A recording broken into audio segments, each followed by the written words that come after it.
इसलिए नाम को जिसने जान लिया उसने सब कुछ जान लिया। इसी के बारे में भगवान कृष्ण गीता में कहते हैं, अर्जुन मैं तेरे को ऐसी विद्या का बोध कराऊंगा जो सब विद्याओं की राजा है, करने में अति सुगम है, सरल है, पर अत्यंत गोपनीय है, गुप्त है। और कबीर महात्मा जी का तो अनुभव है, हालांकि ये अनुभव जो है हमारे बहुत से प्रेमियों को भी हुआ है। और उनका अनुभव क्या है कि नाम लिया किन सब लिया सकल वेद का भेद। जिसने उस नाम को प्रकट कर लिया तो उस नाम को प्रकट करने के बाद में उसने वेदों के रहस्य को समझ लिया कि वेदों का रहस्य क्या है। वेद जो शब्द है वो विद धातु से बना है, और विद धातु का अर्थ क्या है? वेद का मतलब है ज्ञान। ज्ञान के दो रूप हैं। ज्ञान का एक रूप क्या है? किसी चीज की व्याख्या कर देना, उसको भी लोग ज्ञान मानते हैं। तो किसी चीज की व्याख्या को कर देना उसको क्या मानते हैं लोग? ज्ञान। लेकिन वास्तविक ज्ञान कौन सा है? वास्तविक ज्ञान है अनुभव। बड़े बड़े पंडित कर्मकांडी जो हुए तो उनको शास्त्रों का ज्ञान तो बहुत था, लेकिन अनुभव ज्ञान नहीं था। दक्षिण भारत के अंदर में एक बहुत बड़े पद्मनाभम के नाम से विद्वान हुए, और उनके बारे में आता है कि सरस्वती माँ ने उनको साक्षात दर्शन दिया और कहा कि बोलो तुम क्या चाहते।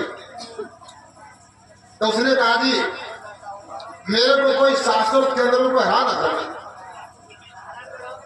क्योंकि पुराने जमाने में लोगों को धार्मिक पुस्तकों का बड़ा चाव था और उनकी इच्छा यही होती थी कि हम इतने बड़े विद्वान बन जाएं, इतने बड़े विद्वान बन जाएं तो कोई हमको जो है शास्त्र के अंदर में जीत ना पाए। तो कहते हैं कि सरस्वती का उनको वरदान मिल गया, और जिस भी विद्वान आचार्य से शास्त्र करते हार जाता, और जैसे जैसे हारता तो उस जमाने में एक नियम था कि जो शास्त्र के अंदर में हार गया, दोनों पक्ष जो है वो अपने सामने पुस्तक रखते थे, किताबें रखते थे, और जो हार जाता था तो उसकी पुस्तक भी जीतने वाला छीन लेता था। ये विधान था, और उसको भरी सभा के अंदर में अपमानित होना पड़ता था। जहाँ हजारों की संख्या बैठी हुई है और वहां कोई व्यक्ति हार जाए तो कितना उसको अपमान का सामना करना पड़ेगा।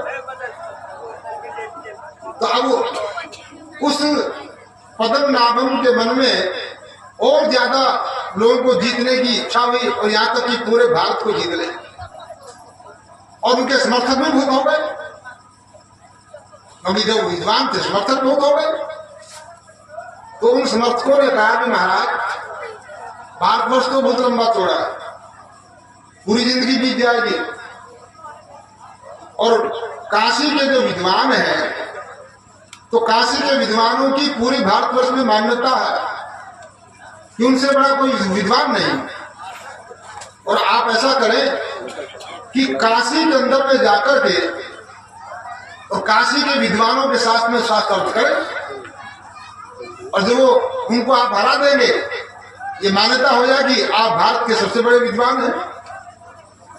तो कहते हैं कि पद्मनाभम को ये बात समझ में आई, और क्या होता है कि पद्मनाभम जो थे बहुत सी बैलगाड़ियों के अंदर, जो वो जमाना बैलगाड़ियों का, तो बैलगाड़ियों के अंदर में पुस्तकें